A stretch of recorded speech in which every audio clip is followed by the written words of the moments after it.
Hoy vamos a trabajar con grafos que representan una estructura de datos no lineal y no jerárquica.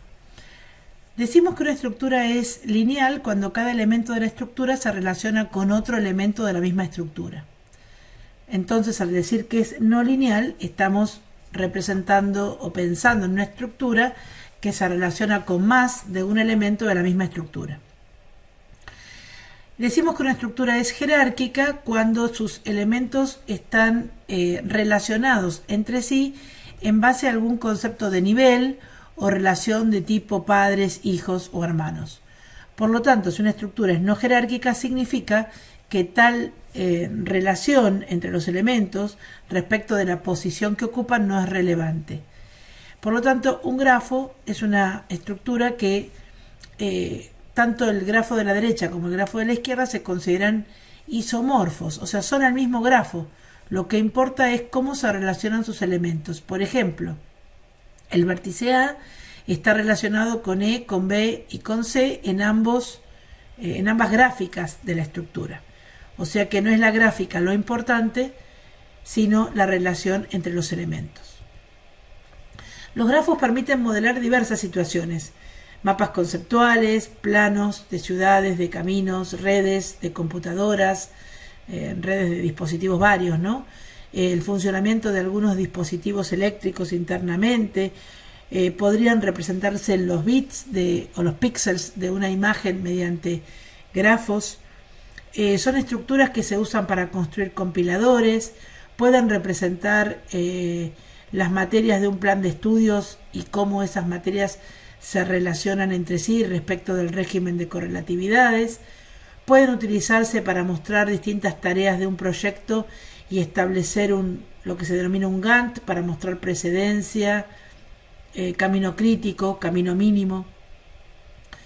Bueno, en sí, esas serían las aplicaciones. ¿Y qué es un grafo? Vamos a distinguir entre grafos y digrafos, aunque muchas veces vamos a decir grafo como una palabra genérica. Vamos a decir que un grafo en particular no dirigido va a ser un conjunto de vértices y un conjunto de aristas, o también llamadas arcos. Cada una de estas aristas está asociada a un par de vértices. Y cuando ese par de vértices es no ordenado, o sea, sería lo mismo hablar de el par BW que el par WB, estamos en presencia de un grafo. Por ejemplo, ahí tenemos un grafo no dirigido y el modo en el cual se describen sus vértices y sus aristas. Entonces, en ese conjunto la arista AB sería equivalente a la arista BA. Vemos que hay aristas que pueden tener como unir el mismo vértice con sí mismo. O sea, por ejemplo, ahí vemos la arista AA.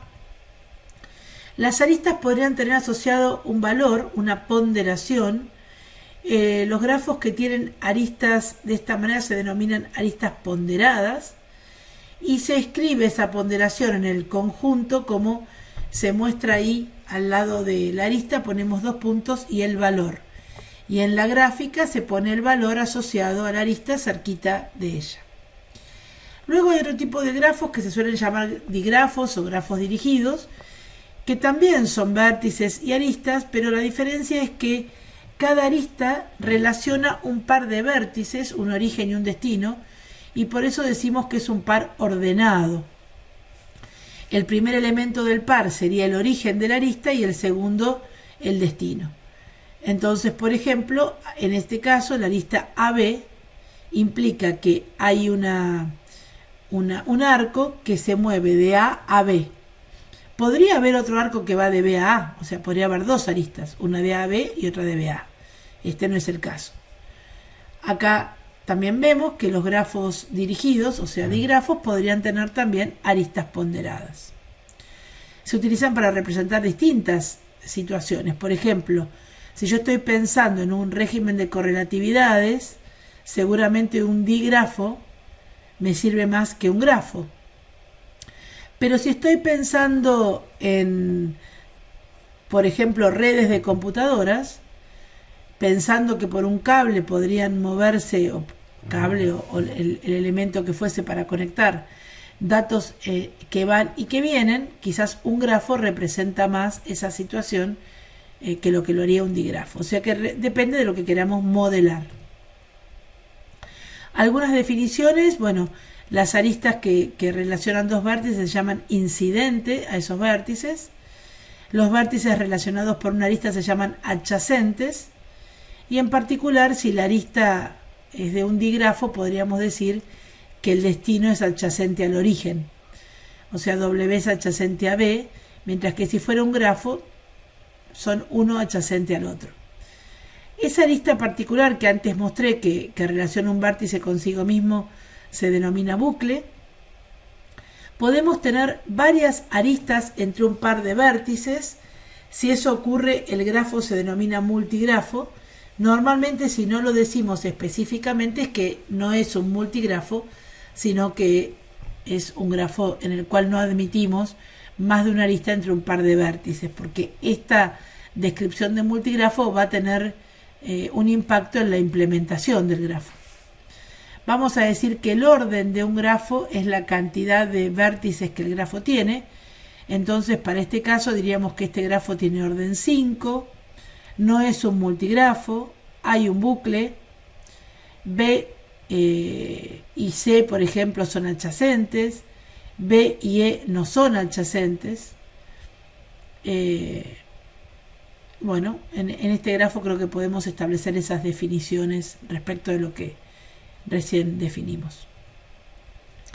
Vamos a definir ahora el grado de un vértice. Si estamos hablando en un grafo, diremos que es la cantidad de aristas incidentes a él.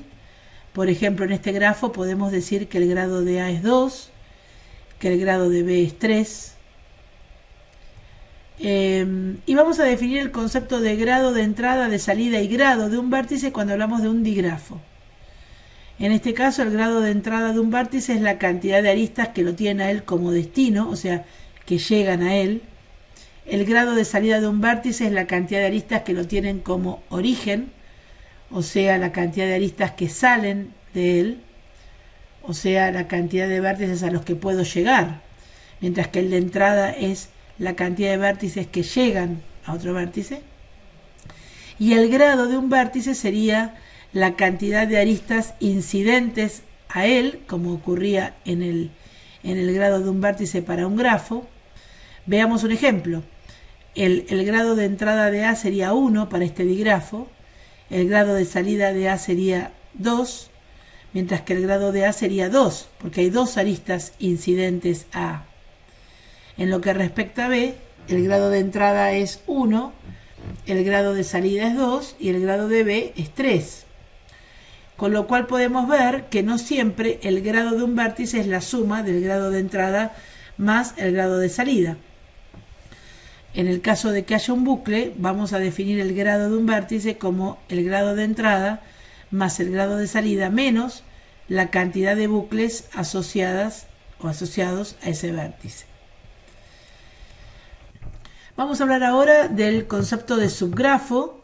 Un subgrafo para un grafo G es también un conjunto de vértices y un conjunto de aristas tales que estos vértices y estas aristas, B' y E' respectivamente, son subconjuntos de los vértices y las aristas del grafo original. Si están todas las aristas que podrían estar respecto de los vértices que se han seleccionado, entonces se dice que el subgrafo es inducido.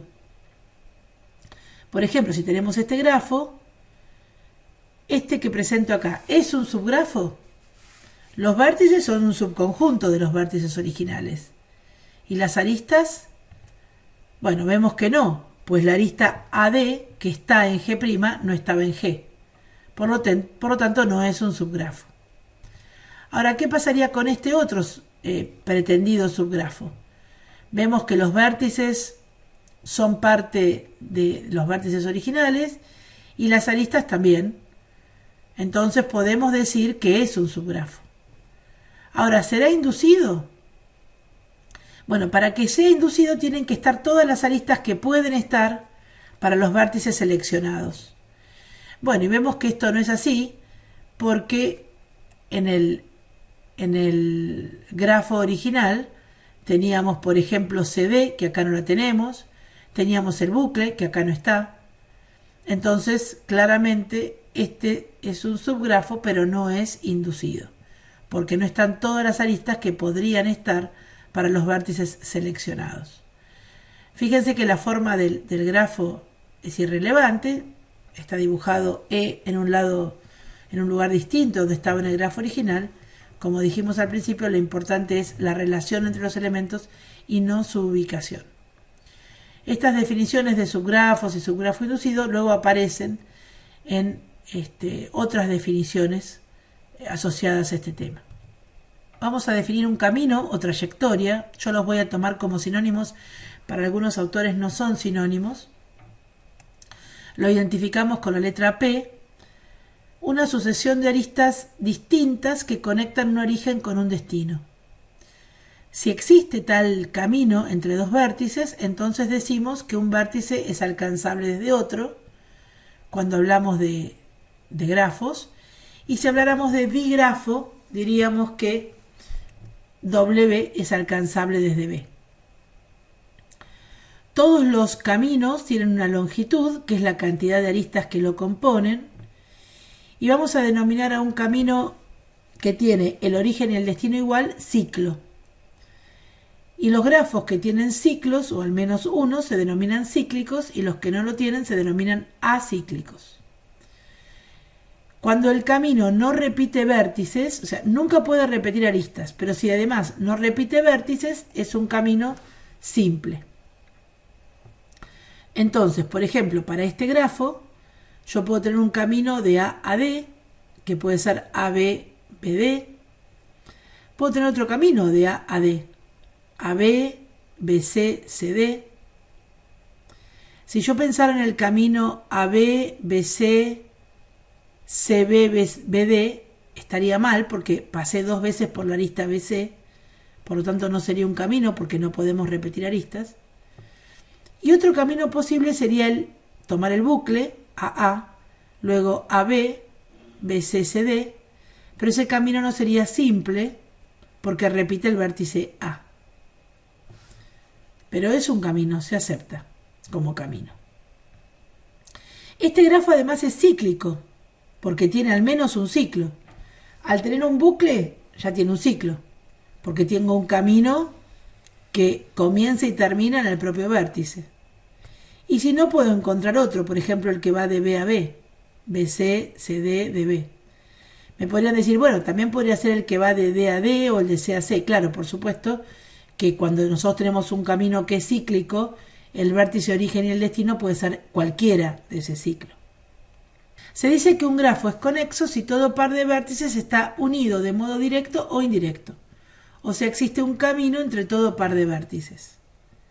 Cuando un grafo no es conexo, los subgrafos conexos que lo componen se denominan componentes conexas.